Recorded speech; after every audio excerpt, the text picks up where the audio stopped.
Hello friends, I am Mukesh Goyal. I hope कि आप सारे बहुत अच्छे हैं।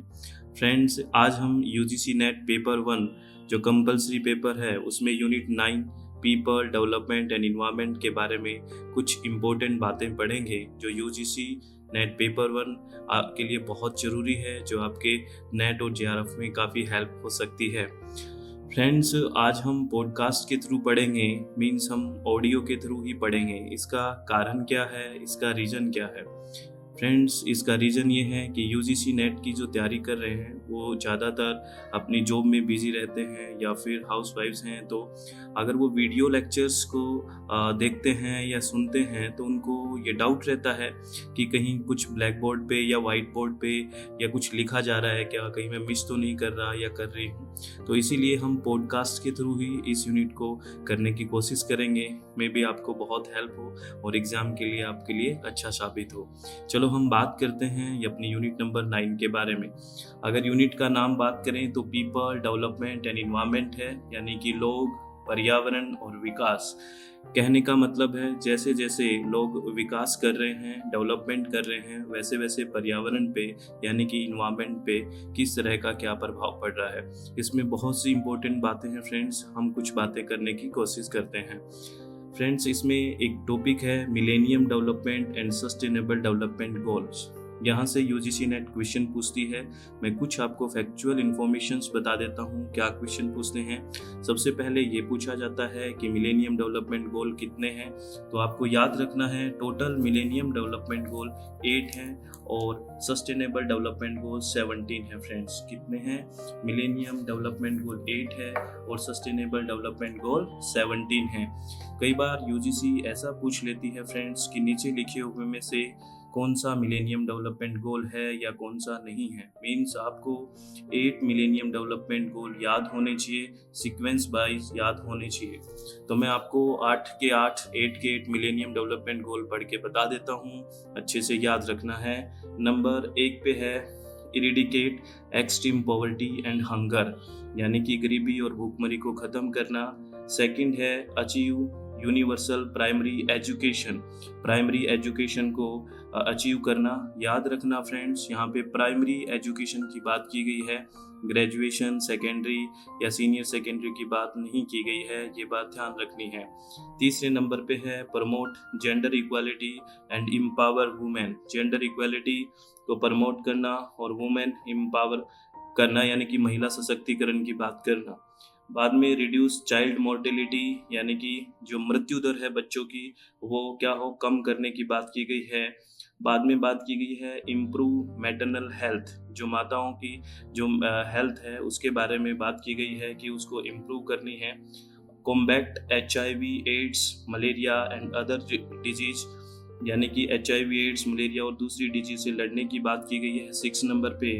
और 7 नंबर पे बात की गई है इंश्योर इन्वायरमेंटल सस्टेनेबिलिटी, यानी कि इन्वायरमेंट की धारणीय विकास को सुनिश्चित करना।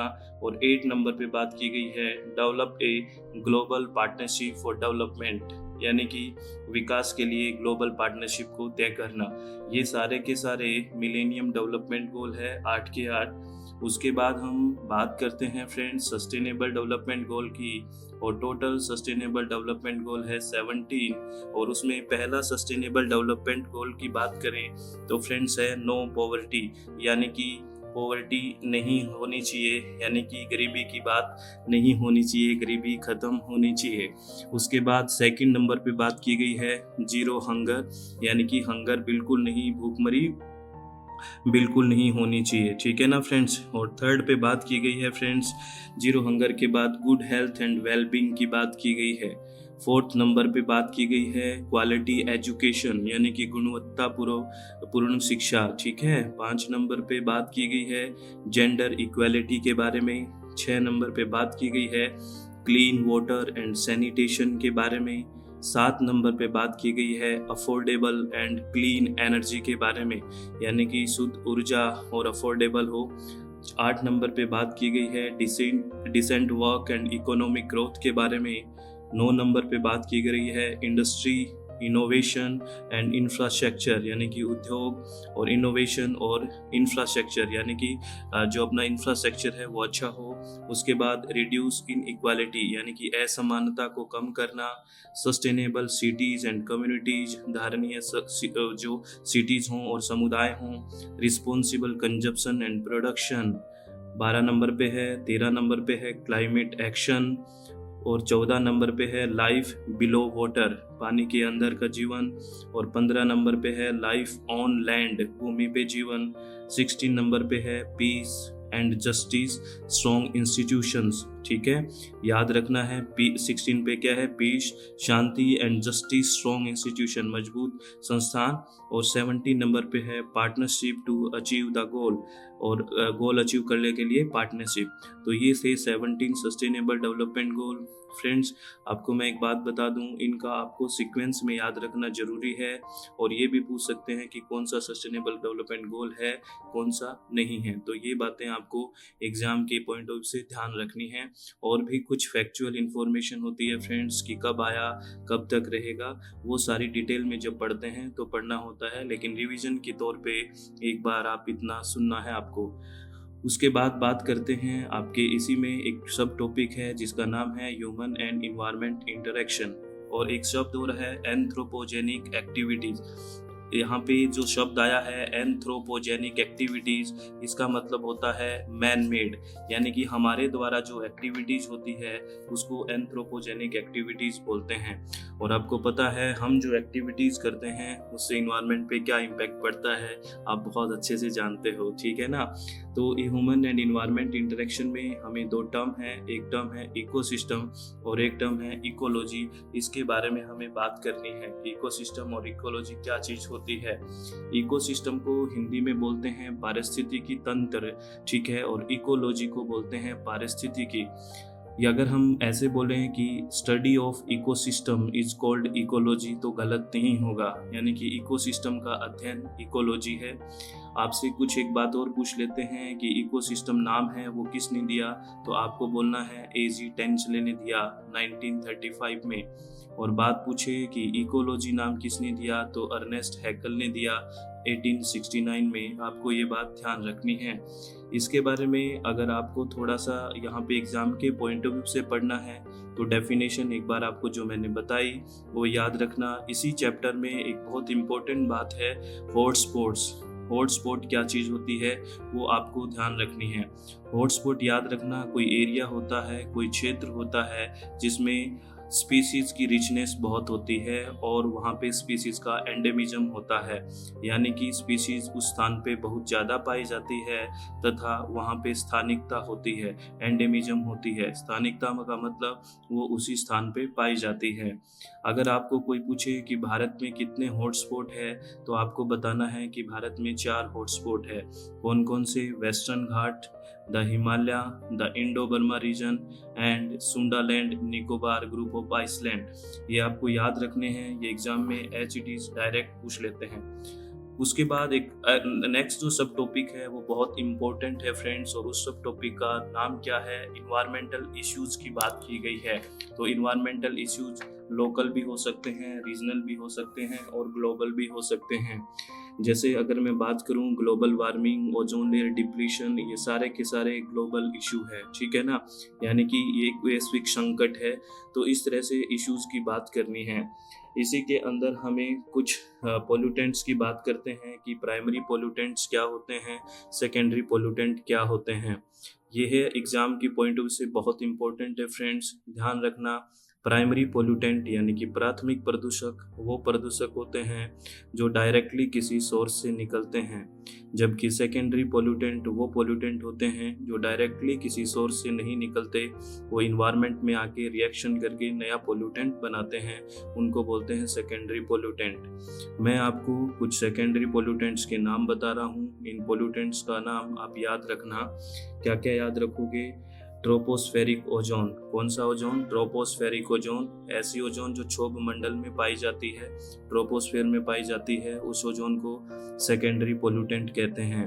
एक बात याद रखना फ्रेंड्स, ओजोन जो स्ट्रेटोस्फेयर में यानी कि समताप मंडल में जो ओजोन लेयर पाई जाती है वो हमारे लिए अच्छी होती है। वो एज ए पोल्यूटेंट या प्रदूषक काम नहीं करती है, क्योंकि वो सूर्य से आने वाली यूवी रेज को रोकती है और हमें प्रोटेक्ट करती है स्किन कैंसर जैसी बीमारियों से। तो याद रखना, अगर कोई सेकेंडरी पोल्यूटेंट की बात करें तो सेकेंडरी पोल्यूटेंट कौन सा है, जो ट्रोपोस्फेरिक ओजोन है वो सेकेंडरी पोल्यूटेंट है।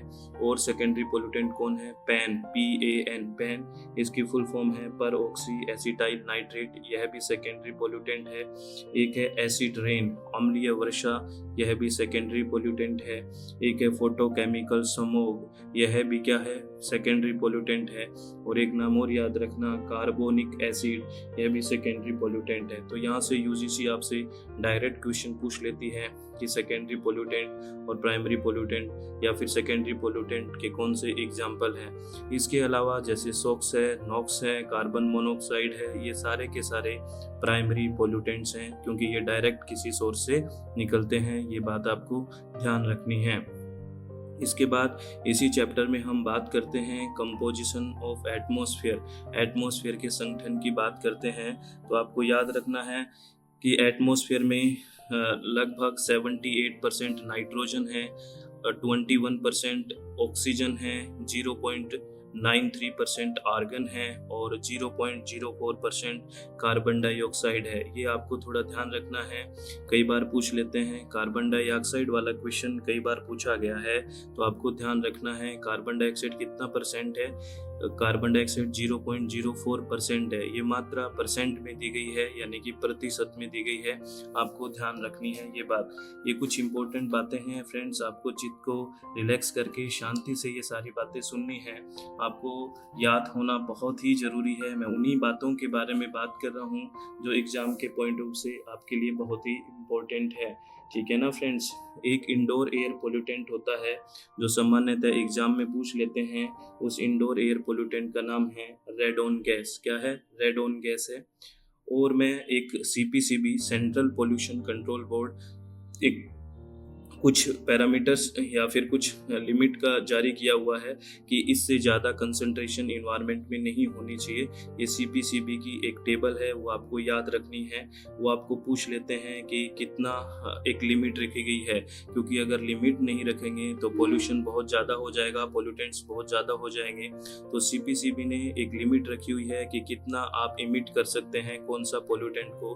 तो मैं उनकी लिमिट बता रहा हूँ कि कितनी कितनी लिमिट CPCB ने करी है। एग्जाम्पल के तौर पे कुछ नाम मैं बता रहा हूँ, जैसे सल्फर डाइऑक्साइड है। ये सारी जो मैं बता रहा हूँ वो मिलीग्राम पर मीटर क्यूब में बता रहा हूँ। सल्फर डाइऑक्साइड की बात करें यानी कि SO2 की बात करें तो जो इंडस्ट्रियल और रेजिडेंशियल, रूरल और अदर एरिया है उसके लिए लिमिट कितनी तय की है। अगर कोई एनुअल बेस पे यानी कि वार्षिक बेस पे पूछे तो 50 करी है, यानी कि 50 मिलीग्राम पर मीटर क्यूब। और 24 हार्स की बात करें तो 80 मिलीग्राम पर मीटर क्यूब यानी कि 80। अगर नाइट्रोजन डाइऑक्साइड के बारे में बात करें, NO2 के बारे में, तो एनुअल 40 है और 24 हार में कितनी है, 80 है। ये आपको ध्यान रखना है। अगर पार्टिकुलेट मैटर यानी कि PM और particulate matter PM less than 10 की बात करें, ठीक है, तो या फिर PM10 की भी बात करें, पार्टिकुलेट मैटर PM10 की, यानी ये भी मिलीग्राम पर मीटर क्यूब में है। ये डाटा बहुत इंपॉर्टेंट है। अगर PM10 की बात करें तो एनुअली 60 है और 24 हार 100 है। ये मैं लिमिट बता रहा हूँ फ्रेंड्स, अच्छे से चित्त को रिलैक्स करके शांति से सुनना। ये एग्जाम के लिए बहुत इंपॉर्टेंट डाटा मैं बता रहा हूँ आपको। अगर पार्टिकुलेट मैटर 2.5 की बात करें तो एनुअल इसकी लिमिट 40 है और अगर उसकी बात करें 24 हार्स तो इसकी लिमिट 60 है, यानी कि 60 है। ये कुछ टेबल के कुछ इंपॉर्टेंट तथ्य फैक्ट्स आपको मैंने बताए हैं, कुछ पोल्यूटेंट्स बताए हैं, इनको आपको एग्जाम के पॉइंट ऑफ व्यू से ध्यान रखना है। आपको हो सकता है ये काफ़ी हेल्प करे। उसके बाद कुछ हम वाटर बोर्न डिजीज़ की बात करते हैं। कुछ फेमस वाटर बोर्न डिजीज़ हैं, ठीक है, जैसे मीनामाटा डिजीज़ है जो मरकरी की वजह से होती है। इटाई डिजीज़ है जो कैडमियम की वजह से होती है। ब्लू बेबी सिंड्रोम जो किसकी वजह से होती है, नाइट्रेट की वजह से होती है। और फ्लोरोसिस डिजीज जो फ्लोराइड की वजह से होती है, ये आपको ध्यान रखनी है। और बहुत सी वाटर बोर्न डिजीज हैं जैसे कोलेरा है, डिसेंट्री है, टाइफाइड है, जॉन्डिस है, हेपेटाइटिस A और E है, डायरिया है और स्टीनोरा इन्फेक्शंस हैं काफ़ी सारे। लेकिन याद रखना, डेंगू है वो वाटर बोर्न डिजीज़ नहीं है और ना ही निमोनिया वाटर बोर्न डिजीज़ है। मैंने इन दो का ही नाम क्यों लिया, इन दो का नाम इसलिए लिया क्योंकि यूजीसी ने इन दोनों के एग्जाम्पल के तहत क्वेश्चन पूछे हैं, तो आपको ये भी ध्यान रखना है। ठीक है ना फ्रेंड्स, अच्छे से चित्त को रिलैक्स करके शांति से बातों को सुनना है और कोई भी टेंशन नहीं लेनी है। एक और इम्पोर्टेंट टॉपिक को मैं इसी में आपको बता देता हूँ। एक आपने सुना होगा ग्रीन हाउस इफेक्ट क्या चीज़ होती है, सुना है ना आपने? ठीक है, ग्रीन हाउस इफेक्ट का क्या होता है कि जो ट्रोपोस्फेयर आपने सुना है, ये क्षोभ मंडल है, ये लोवेस्ट लेयर है एटमॉस्फेयर की, वो हीट को ट्रैप कर लेती है नेचुरल प्रोसेस के द्वारा। क्योंकि उस ट्रोपोस्फेयर में जो लोवेस्ट लेयर है एटमॉस्फेयर की, उसके अंदर कुछ गैसें पाई जाती हैं, उन गैसों को ग्रीन हाउस गैसेस कहते हैं। और वो क्या कर देती है, हीट को ट्रैप कर लेती है, यानी कि रोक लेती है। और हीट को रोकेगी तो पृथ्वी गर्म होएगी, यानी कि ग्लोब गर्म होएगा और इससे ग्लोबल वार्मिंग होती है। ये एक ग्रीन हाउस इफेक्ट है। मैं कुछ आपको ग्रीन हाउस गैसेस के नाम बता रहा हूँ। आपसे यूजीसी डायरेक्ट पूछ लेती है कि ग्रीन हाउस गैसेस को नीचे लिखे हुए में से ग्रीन हाउस गैसेज है, which one is greenhouse gas और which one is not a greenhouse gas, इस तरह का क्वेश्चन आ जाता है। तो मैं कुछ ग्रीन हाउस गैसेज के नाम बता रहा हूँ, जैसे carbon dioxide green house gas है, ओजोन ग्रीन हाउस गैस है, मेथेन CH4 ये भी ग्रीन हाउस गैस है, आपको ध्यान रखना है। नाइट्रस ऑक्साइड भी ग्रीन हाउस गैस है, CFC यानी कि क्लोरोफ्लोरोकार्बन भी ग्रीन हाउस गैस है, वाटर वेपर भी ग्रीन हाउस गैस है, SF6 भी ग्रीन हाउस गैस है। आपको याद रखना है sulphur dioxide green house gas नहीं है। यहाँ पे हमने कुछ बातें करी है, इम्पोर्टेंट बातें, ठीक है, ये आपको ध्यान रखनी है। ये अपना फर्स्ट ऑडियो है, इसको अच्छे से सुनना है, उसके बाद हम आगे बात करते रहेंगे। आप अपने मन को, अपने चित्त को रिलैक्स करके शांति से ये सारी बातें सुने, किसी भी तरह की नेगेटिव एनर्जी को अपने पास ना आने दें, पॉजिटिव रह के स्टडी करें, सब बहुत अच्छा होगा। खुशी से पढ़ाई करें। ये कुछ इंपॉर्टेंट फैक्ट्स थे जो आप बार बार सुन के अच्छे से चित्त को रिलैक्स करके अपने परमानेंट मेमोरी में ले जाइए और अच्छे से हमारे एग्जाम में अच्छी परफॉर्मेंस रहे, ये ध्यान रखिए। All the very best. Thank you, thanks a lot friends.